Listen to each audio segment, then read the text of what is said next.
পবিত্র ঈদুল আজহা যে নামাজ, সেই নামাজ শুরু হবে, আমরাও চলে যাব। সবার প্রতি ভালোবাসা।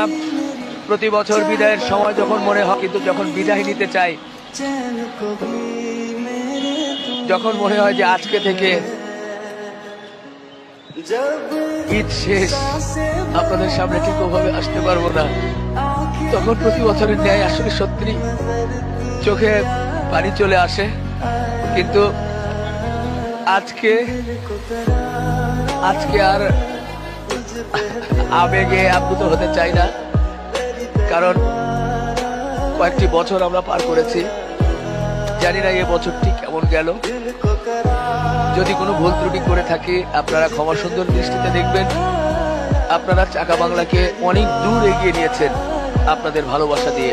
মহান রাব্বুল আলামিন আমাদের প্রতি কৃপা করেছেন, যার ভালোবাসায়, যার মায়ায় হয়তোবা আজকে আমরা এত দূর চলে এসেছি। আপনাদের অনেক ভালোবাসা পেয়েছি।